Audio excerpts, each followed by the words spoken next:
इस एपिसोड में हम चर्चा करने जा रहे हैं कृषि मूल्य नीति की। भारत सरकार देश में 25 फसलों के दाम न्यूनतम समर्थन मूल्य के आधार पर तय करती है, लेकिन देश के तमाम हिस्सों से किसान और किसान संगठन ये आवाज़ उठा रहे हैं कि इनका दायरा बढ़ना चाहिए, यानी न्यूनतम समर्थन मूल्य के दायरे में और भी फसलें आनी चाहिए। खास तौर पर वो फसलें जो नाशवान है और किसान उनको बाज़ार में सही दाम पर बेच नहीं पाता, उनके दामों में भारी उतार चढ़ाव आते हैं। आइए आपको दिखाते हैं इस एपिसोड में इससे जुड़े हुए तमाम सवाल।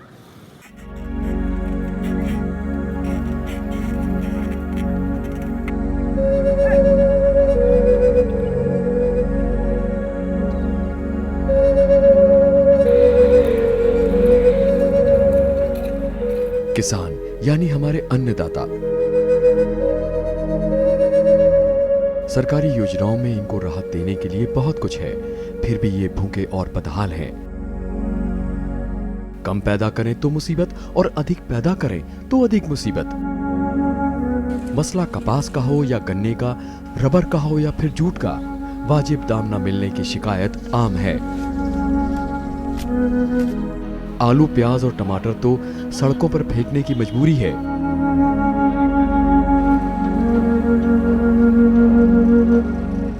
कहने को उनकी रक्षा के लिए 25 फसलों पर न्यूनतम समर्थन मूल्य या एमएसपी से संरक्षण है, लेकिन खरीद चंद राज्यों तक ही सीमित है। किसानों के लिए दावा लाभकारी मूल्य का है, लेकिन जमीनी हकीकत कुछ अलग ही है।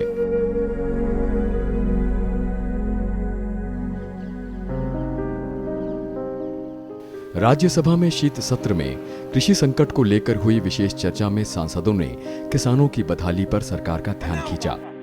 उसका सारा ब्याज इस साल के लिए माफ करिए। रबी फसलों के एमएसपी यानी न्यूनतम समर्थन मूल्य बढ़ाने की मांग उठी। ऐसी ही मांग पहले किसान संगठन और पंजाब के मुख्यमंत्री प्रकाश सिंह बादल ने की। अधिकतर सांसदों का मानना था कि संकट का मूल हमारी मूल्य नीति ही है और उसे बदलने की कोशिश नहीं हो रही है। मसला कपास के दाम में गिरावट का हो या गेहूं, धान और जूट का, सब पर सवाल उठे। एमएसपी पिछली सरकार ने बढ़ाकर, पिछले साल जब एक संकट आया था किसानों पर, एक साथ 3400 रुपए से बढ़ाकर 3700 रुपए किया, 300 रुपए बढ़ाया गया और एमएसपी के ऑपरेशंस जारी किए गए बड़े पैमाने पर कॉटन कॉरपोरेशन के द्वारा, ताकि किसान को नुकसान ना हो। वरिष्ठ सांसद और कृषि संबंधी स्थायी संसदीय समिति के पूर्व अध्यक्ष प्रोफेसर रामगोपाल यादव का मानना था कि किसान घाटे की खेती कर रहे हैं। अगर खेती की लागत एमएसपी से ज्यादा होगी तो किसान का जीवन कठिन होगा और उसके पास आत्महत्या करने के अलावा कोई और चारा नहीं रहेगा। आपने 1350-1360 रुपया जो एमएसपी रखा है धान का, वो 900-950 रुपए में व्यापारी लोग जो हैं मंडियों में खरीद रहे हैं। 400-500 रुपया क्विंटल घाटा हो रहा है किसानों को लगातार। और केवल यही नहीं, केवल धान ही नहीं, चाहे कपास के किसान हों, चाहे जूट पैदा करने वाले किसान हों, सबके सामने ये समस्या है। कई सांसदों ने इस मसले को भी उठाया कि प्रधानमंत्री नरेंद्र मोदी ने लोकसभा चुनाव के दौरान फसलों के एमएसपी में लागत मूल्य के साथ 50% लाभ जोड़ने का वादा किया था। स्वामीनाथन समिति की सिफारिशें लागू करने की बात हुई थी, लेकिन वायदा पूरा नहीं हुआ और आज भी हर 3 मिनट में एक किसान आत्महत्या कर रहा है। आपका मैकेनिज्म क्या है दाम तय करने का? जो कृषि मूल्य आयोग का अध्यक्ष इन्होंने तय किया था, Who is not a farmer, वो इनका अध्यक्ष है। जो पिछली सरकार ने जस का तस ढांचा, ना उसमें कोई एग्रीकल्चरिस्ट था, ना कोई किसान वैज्ञानिक था, जस के तस बैठे हुए डिसोल्व करो। आपने और कई संस्थाएं डिसोल्व कर दी और ऐसा कृषि मूल्य आयोग बनाओ जिसमें किसानों के प्रतिनिधि हो और कृषि वैज्ञानिक। सांसदों ने अपने राज्यों की जमीनी हकीकत से सरकार को रूबरू कराया। रबर, जूट, चाय और कॉफी जैसी रोपण फसलों के दामों की गिरावट का मसला भी उठा। Plantation crops, I know it is not coming under the agriculture ministry, but actually plantations, whether it is rubber, jute, tea or coffee, any other thing, it should come under the Ministry of Agriculture. सांसदों का मानना था कि सरकार MSP पर खरीद को सुनिश्चित कराने में विफल रही है। जो फसलें एमएसपी के दायरे में आती हैं, उनकी सरकारी खरीद का ठीक से इंतजाम नहीं। ऐसे में जो दायरे में नहीं, उनकी दशा दयनीय है। जो मिनिमम सपोर्ट प्राइस का आपने घोषणा की है माननीय मंत्री जी, उससे कहीं कम किसानों को आज कीमत में बेचना पड़ रहा है, डिस्ट्रेस सेल हो रहा है। मक्का की मिनिमम सपोर्ट प्राइस है 1310 रुपए, लेकिन बाजार में 1100-1200 रुपए क्विंटल में मक्का बिक रही है। एनडीए सरकार आने के पहले सोयाबीन की कीमत 3500 से 3800 रुपए क्विंटल थी, आज वो घटकर लगभग 2200 से 2400 रुपए क्विंटल हो गई है। कपास की कीमत जहां 4000 रुपया हुआ करती थी, आज 2500 से 2600 रुपए क्विंटल पे आ गई। लेकिन माननीय सभापति जी, किसान के भाव कम हो गए मार्केट में, लेकिन उपभोक्ता के भाव कम नहीं हुए। कृषि मंत्री राधा मोहन सिंह ने अपने जवाब में तमाम मसलों का जवाब दिया, लेकिन स्वामीनाथन आयोग की सिफारिशों पर वो भी मौन रहे। फिर भी माना कि कई हिस्सों में हालात ठीक नहीं है। दुनिया में का जो भूगोल है उसका मात्र 2.4% हमारे पास है, और जो जल संसाधन है उसका मात्र 4% है। अब ये 2.5% भूगोल और 4% जल संसाधन पर यह जिम्मेवारी है कि 17% आबादी और 15% पशुधन को आहार उपलब्ध कराए। स्वाभाविक रूप से यह एक बड़ी चुनौती है। फिर हरियाणा, उत्तर प्रदेश, कर्नाटक, महाराष्ट्र जैसे राज्यों में सूखा, कश्मीर, आंध्र, तमिलनाडु, बाढ़, हुदहुद, वहां के किसान इन स्थितियों का भी सामना कर रहे हैं। और हमारी कई योजनाओं में विसंगतियां भी है, और कई योजनाओं में यदि विसंगतियां नहीं है तो उसका क्रियान्वयन ठीक से नहीं हो पा रहा है। कृषि मूल्य नीति बदलने को लेकर लंबे समय से संसद के भीतर और बाहर चर्चाएं होती रही हैं। किसान संगठन एमएसपी और सरकारी खरीद दोनों से असंतुष्ट है। कई बार आंदोलन भी हो चुका है, लेकिन हरियाणा, पंजाब और चंद राज्यों को छोड़ दें तो बाकी की दशा ठीक नहीं है। एमएसपी की उतनी महत्वता नहीं है जितनी जो गवर्नमेंट गेहूं और धान को खरीदती है। एमएसपी तो हम 24 क्रॉप में करते हैं, जहाँ तो उसको फैक्टली इम्प्लीमेंट किया जाए। ये कहना बहुत इजी सी बात है कि सब एमएसपी बढ़ा दो। दुनिया में कोई भी देश नहीं जहाँ हर चीज़ की एमएसपी हो। ये मार्केट ड्रिवन चलेगा, जल्दी चले या और कुछ साल चले, पर उसके लिए ज़रूरत ये है कि हम ये श्योर करें, ये बिल्कुल पक्का हो कि किसान भाई को ठीक ठीक पैसे मिले। भारत सरकार ने कृषि मूल्य नीति 1985-86 में बनाई थी। इसके तहत उसने ये तो मान लिया है कि न्यूनतम समर्थन मूल्य पर खरीद की उसकी संवैधानिक जिम्मेदारी है। इसके लिए जो तंत्र बना वो गेहूं और धान के लिहाज से तो ठीक है, बाकी मसलों में कमजोर है। हालांकि एक ठोस प्रक्रिया है जिसमें बदलाव की पैरोकारी प्रोफेसर एमएस स्वामीनाथन की अध्यक्षता वाला किसान आयोग कर चुका है। इस सरकार ने किसान आयोग का गठन किया, उसमें देश के जो सबसे बड़े जिनको जनक कहते हैं खेती का, स्वामीनाथन जी उसके चेयरमैन थे। उनकी रिपोर्ट सरकार के पास आज रखी है पिछले 6 साल से, और उन्होंने कहा लागत पे 50% यदि जोड़ दें तो किसान जिंदा रहेगा ना मर जाएगा। पहली बात तो लागत में बेईमानी होती है। लागत जो तय होता है CACP का जो फार्मूला वो डिफेक्टिव है, किसान की सही उसमें लागत को नहीं आंका जाता। एमएसपी की भले ही आलोचना हो, लेकिन किसानों को इससे कुछ गारंटी मिली है। जो फसलें एमएसपी के दायरे में नहीं, वो अनिश्चितता की शिकार हैं।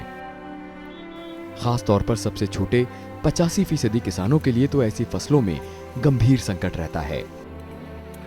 उनके पास आधा हेक्टेयर से कम कृषि भूमि है, जबकि 1 हेक्टेयर जमीन में सालाना 30,000 रुपए की कृषि उपज होती है। इतनी कम आय में सब्जी भी उगाएं तो गुजारा कठिन है।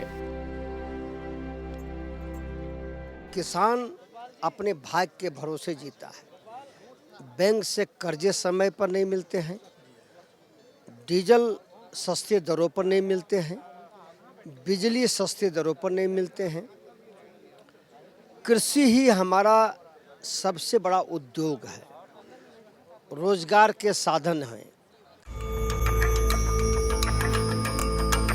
भारत कम उत्पादकता के बाद भी चीन के बाद सबसे बड़ा फल और सब्जी उत्पादक है।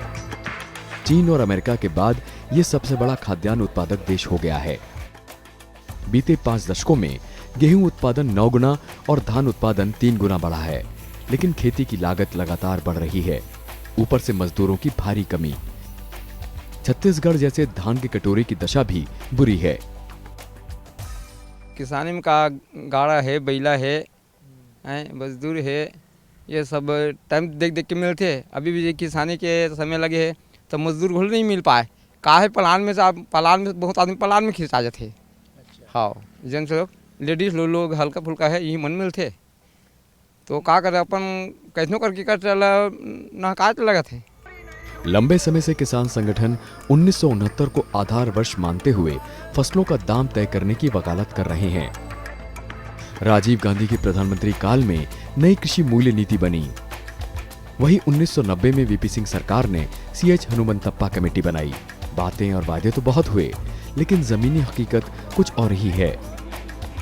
किसान संगठन स्वामीनाथन की अध्यक्षता करने वाले राष्ट्रीय किसान आयोग की सिफारिशें लागू करने पर जोर दे रहे हैं। राष्ट्रीय कृषक आयोग की सिफारिशें MSP को बढ़ते निवेश लागतों के साथ बनाए रखें, PDS के लिए दालें और मोटे अनाज खरीदें, MSP खरीद प्रणाली पूरे देश में लागू हो, MSP उत्पादन लागत से 50% अधिक हो। यूनिवर्सिटी की जो लागत आती है पर क्विंटल, उसको बेस मान के और उस पर अगर 50% जोड़ दिया जाए तो आज गेहूं का भाव 2400 रुपये बैठता है। जी। आप दें, कंज्यूमर को 2 दें, 1 रुपये दें, लेकिन किसान की कॉस्ट पे क्यों उससे दें?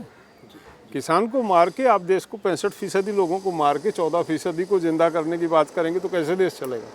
14% भी जिंदा रहे जो BPL का आदमी है, लेकिन वो 65% भी जिंदा रहे जो प्रोडक्शन दे रहा, उसको भाव दो। देश में किसानों के समक्ष वैसे तो कई तरह की चुनौतियां हैं, लेकिन उनकी सबसे बड़ी चुनौती है उचित मंडियों का अभाव।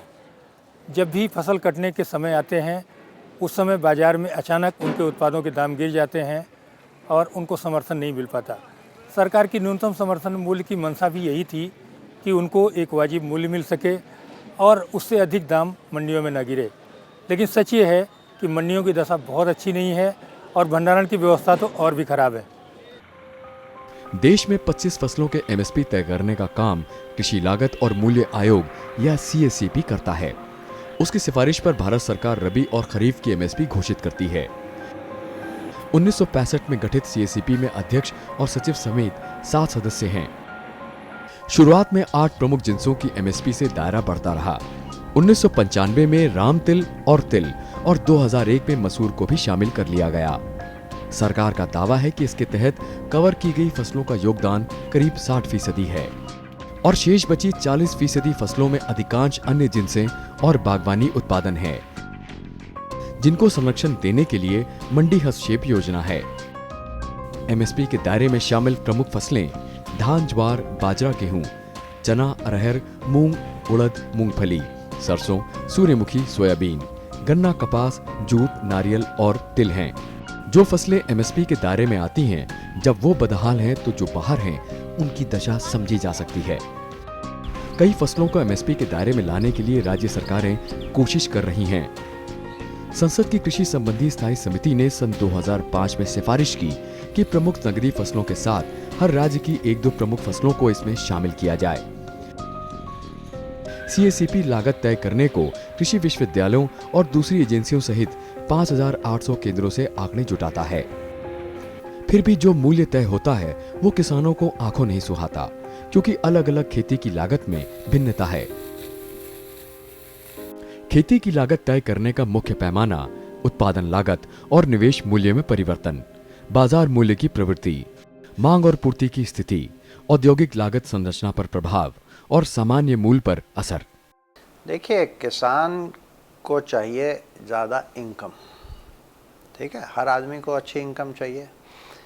इनकम को बढ़ाने के लिए कई तरीके हैं। जो अच्छा तरीका है वो है आप उत्पादकता को बढ़ाइए। अपनी उत्पादकता कैसे बढ़ेगी? उत्पादकता बढ़ाने के लिए पहले इरिगेशन आपको खेती में देनी पड़ेगी, पानी का चाहिए, अच्छे बीज देने पड़ेंगे, खाद देनी पड़ेगी, तब जाके प्रोडक्टिविटी बढ़ती है। उसके बाद अगर प्रोडक्टिविटी बढ़ जाती है, उत्पादन बढ़ता है, तो देश चाहता है तो उसको कीमत क्या मिल रही है। और कीमत हमेशा याद रखिए कि बाज़ार में कीमत डिमांड और सप्लाई, मांग और पूर्ति का जहां संतुलन होता है, वो बाज़ार में कीमत।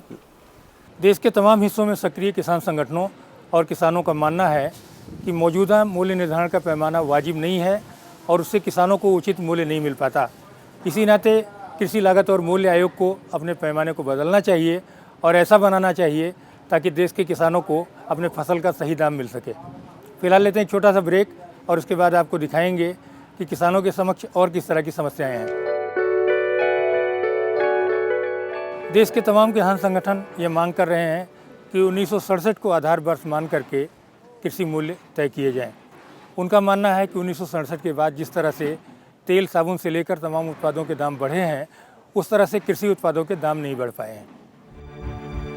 किसानों का ताजा असंतोष सन 2014-15 में गेहूं के एमएसपी को लेकर है, जो महज 50 रुपए कुंतल बढ़ा, यानी 3.6% बढ़ा। वहीं बीते एक दशक में खेती की लागत बेहद बढ़ी है। लोकसभा चुनाव और पहले कई राज्यों में विधानसभा चुनाव में एमएसपी बड़ा मुद्दा बना।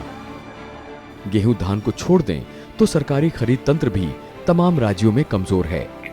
हालांकि मूल्य समर्थन पर खरीद में भारतीय खाद्य निगम, एफसीआई, नेफेड, केंद्रीय कपास निगम, जूट निगम और दूसरी राज्य स्तरीय एजेंसियां शामिल हैं। फिर भी किसानों को उत्पादन लागत निकालना कठिन हो रहा है। भारत में पहली बार 30 के दशक में उत्तर प्रदेश विधान परिषद में कृषि उपजों के वाजिब दाम का मसला उठा। फिर चौधरी चरण सिंह ने उत्तर प्रदेश विधानसभा में कृषि मंडियों पर गैर सरकारी विधेयक रखा। पंजाब में चौधरी सर छोटू राम ने चौधरी चरण सिंह के ड्राफ्ट की मदद से एपीएमसी कानून बनाया। सर छोटू राम ने कर्जों पर अध्ययन कराया तो पाया कि कर्जों का मुख्य कारण खेती पर सरकारी लगान और कृषि जिंसों का वाजिब दाम ना मिलना है। किसानों को कर्जे से छुटकारा तब मिलेगा जब सरकार कृषि लागत से 3 गुना लाभ जोड़कर एमएसपी तय करे। आज तस्वीर तो बदली है, लेकिन अनाजों की सरकारी खरीद का तंत्र कई राज्यों में बेहद कमजोर है। पहली चीज़ तो ये सोची गई कि एफसीआई तो बहुत ज़्यादा हर राज्य में उतर नहीं सकती है। जो भी उनका अपना मैन पावर है और चीज़ें हैं, तो जितने खरीद केंद्र वो चला सकते हैं उतना मैक्सिमम वो खरीद के सीजन में चलाते हैं। तो इसके बाहर विस्तार देने के लिए राज्य सरकारों को जिम्मेदारी लेनी होगी। तो कई राज्य इसमें विकेंद्रीकृत प्रणाली चालू की गई, जिसमें उनको एडवांस में सब्सिडी दे दी जाती है और जो खरीदते हैं अपने पीडीएस के लिए, अपने वितरण प्रणाली के लिए, वो उसका इस्तेमाल कर सकते हैं जितना एलोकेशन है केंद्र की तरफ से। तो उसके तहत राज्यों को एक सुविधा ये भी मिली कि उनको बहुत ज़्यादा खरीदे हुए अनाज को इधर से उधर ले जाना नहीं पड़ता है, वहीं पे वितरित हो जाता है। उससे बचत भी होती है, लाभ भी है, लाभ बचता है और तुरंत राज्य और केंद्र सरकार से उनको एडवांस सब्सिडी और सब दी जा रही है, जिससे कि वो इसके लिए प्रोत्साहित हों। देश के तमाम हिस्सों में हर साल या 2 साल पर प्याज या आलू का संकट दिखता है। जब बाज़ार में 80 रुपये किलो प्याज बिक रहा होता है तो किसान को मिल रहे होते 2 से 5 रुपये। इसी नाते किसानों का मानना है कि आलू और प्याज जैसी चीज़ों के भी दाम को न्यूनतम समर्थन मूल्य के दायरे में लाने की ज़रूरत है ताकि किसानों को संरक्षण मिल सके। आलू देश की खाद्य सुरक्षा से जुड़ी अहम फसल है। देश में 38 से 40 मिलियन टन आलू पैदा हो रहा है और 12वीं योजना अंत तक हमें 52 मिलियन टन आलू की जरूरत है। लेकिन आलू एमएसपी के दायरे में नहीं आता। आलू का ही हाल प्याज का है। प्याज 80 रुपए किलो हो या 100 रुपए, किसानों को क्या फायदा। सन 2012 और 13 में 300 से 500 रुपए क्विंटल के दाम पर किसानों ने प्याज बेचा। ये भी एमएसपी के दायरे में नहीं है। साल 2 साल पर आलू प्याज किसान तबाह होते हैं। जनवरी फरवरी में आलू खुदाई के समय किसानों को लागत निकालना कठिन हो जाता है। कीमतें जून जुलाई तक दुगनी हो जाती हैं, लेकिन इससे किसानों को क्या फायदा। जब तक किसान को उसकी लागत का उचित मूल्य नहीं मिलेगा, लागत को पहले अफसर न बनाए। लागत जैसे 1 बीघा खेत में इतने रुपए जुताई लगती है, इतना फर्टिलाइज़र लगता है, इतनी लेबर लगती है, इतना बीज लगता है, उसके बाद उसका मिनिमम सपोर्ट प्राइस होना चाहिए। उत्तर प्रदेश, महाराष्ट्र और कई राज्यों में बड़ी संख्या में किसानों की जीवन रेखा गन्ना है, लेकिन उनको भुगतान के लाले रहते हैं। देश में 5 करोड़ गन्ना किसान हैं और चीनी कारखानों में 5 लाख से ज्यादा मजदूर, लेकिन इनकी दशा लगातार खराब होती जा रही है। इसी तरह तिलहनों का आलम है। भरतपुर, धौलपुर और मुरैना जैसे इलाकों में बीते 3 दशकों में सरसों क्रांति आ गई, लेकिन जब सरसों की बम्पर पैदावार होती है तो मंडियों में दाम गिर जाते हैं। इसी नाते कई इलाकों में खाद्य तेलों के प्रति किसानों में उत्साह नहीं दिखता। करीब करीब हम 60,000 करोड़ रुपए जो है देश की मनी को जो है तिलहन में लगा रहे हैं, तो उसे हमें बहुत सेव करने की ज़रूरत है। अगर हम पिछले 6-7 से लेके 12-13 तक की बात देखें तो बहुत सी स्टेट से, फॉर एग्जांपल गुजरात, मतलब जहाँ प्रोडक्शन भी घट रहा है और जो एरिया है वो भी घट रहा है, को दूसरी क्रॉप्स आ रही हैं, लेकिन कुछ स्टेट हैं जिनकी जो है मतलब जो प्रोग्रेस है बहुत बढ़िया है, जैसे वेस्ट बंगाल है, बिहार है और हरियाणा है, वो बहुत ही अच्छी प्रोडक्शन दे रही हैं। भारत कम उत्पादकता के बाद भी चीन के बाद सबसे ज्यादा फसल और सब्जी पैदा कर रहा है। चीन और अमेरिका के बाद ये सबसे बड़ा अनाज उत्पादक देश है। 5 दशकों में गेहूं उत्पादन 9 गुना और धान उत्पादन 3 गुना बढ़ा है, लेकिन हमारा 60% इलाका मानसून पर निर्भर है। वो कुल खाद्य उत्पादन में 40% योगदान देता है। इन इलाकों में 88% मोटा अनाज, 87% दलहन, 48% चावल और 28% कपास पैदा हो रहा है, लेकिन असली सब्सिडी सिंचित इलाकों को मिल रही है। इसी नाते गैर सिंचित इलाकों में आत्महत्याएं हो रही हैं। यहाँ के किसान घाटे की खेती कर रहे हैं। जहाँ तक के विदर्भ की बात है तो विदर्भ की खेती जो है वो 90% असिंचित है, नॉन इरिगेटेड है, और दुर्भाग्य से असिंचित खेती को सिंचित करने की योजनाओं के बारे में चर्चा होती है, परंतु जब तक के पानी नहीं मिलेगा तब तक के ये असिंचित खेती करने वाला किसान ये निसर्ग की अनिश्चितता से भी सामना कर रहा है और ये बाजार की अनिश्चितता से भी सामना कर रहा है, और जब तक कि उसको सरकार का पॉलिसी सपोर्ट नहीं मिलता तब तक कि उसकी हालत कैसे दुरुस्त होगी। देश में हरित क्रांति के सिंचित इलाके में दालें हाशिए पर चली गईं। वे आज अधिकतर असिंचित इलाकों तक सीमित हैं। 4 दशकों में दलहनी फसलों का रकबा महज 4.5% बढ़ा। चावल गेहूं की तुलना में इनमें काफी लागत आती है, लेकिन हमें 47 देशों से दाल आयात करनी पड़ती है। एमएसपी आयातित दालों की कीमत से काफी कम है। बारिश के भरोसे खेती करने वाले अधिकतर छोटे किसानों की मुख्य फसल मोटा अनाज है, लेकिन ज्वार, बाजरा और मक्का एमएसपी से नीचे बिकते रहते हैं। जब फसल बाजार में आ रही होती है तो ना निगरानी होती है और ना खरीद का सही इंतजाम और न ही भंडारण व्यवस्था ही ठीक है। जहाँ तक अनाज, तिलहन और दलहनी फसलों का सवाल है, जिनकी के सेल्फ लाइफ इतनी कम नहीं है, कम से कम साल भर तो होती है, गेहूं धान की और ज़्यादा, तो वहाँ पे तो बहुत बड़ी समस्या नहीं है। मंडी का इंफ्रास्ट्रक्चर अगर थोड़ा बेहतर कर दिया जाए और अदरवाइज़ जो कुछ राज्यों ने शुरू किया उस तरह से खरीद केंद्र बना करके खरीदने की व्यवस्था कर दी जाए तो किसान को उचित मूल्य मिलने में कोई दिक्कत नहीं आएगी। और भंडारण की व्यवस्था भी ऐसे जो सामान्य भंडारण है उसके लिए ग्रामीण भंडारण योजना में और नाबार्ड की जो योजना आई है RIDF में कि राज्य सरकारें अपना तमाम संस्थाओं को इन्वॉल्व करके भंडारण क्षमता बढ़ा रही हैं और उसका एक मेरे ख्याल में वो समस्या लगभग खात्मे की ओर है। बातें बहुत हैं। देश की खेतीबाड़ी संकट में है और बड़ा इलाज मांग रही है। भारी निवेश की दरकार भी है, लेकिन सबसे बड़ा सवाल है घाटे की खेती से निजात दिलाना। ये बिना लाभकारी मूल्य के नहीं हो सकता। इस नाते किसानों के एजेंडे में लाभकारी मूल्य का सवाल सबसे आगे खड़ा है और ये नीति निर्माताओं से जवाब मांग रही है। कुल मिलाकर ये कहा जा सकता है कि उदारीकरण का जो लाभ किसानों को मिलना चाहिए था वो नहीं मिल पाया। इसी तरह से उन्हें जो समर्थन मिलना चाहिए वो नहीं मिल सका। न्यूनतम समर्थन मूल्य ने बेशक उनको सहारा दिया, लेकिन बावजूद इसके कई ऐसी फसलें हैं जिनको उसके दायरे में शामिल करने की दरकार है। साथ ही साथ कई अन्य सुविधाओं को भी जुटाने की ज़रूरत है। इस एपिसोड में फ़िलहाल यहीं तक। आगे मिलेंगे किसी और ख़ास एपिसोड के साथ। तब तक के लिए धन्यवाद।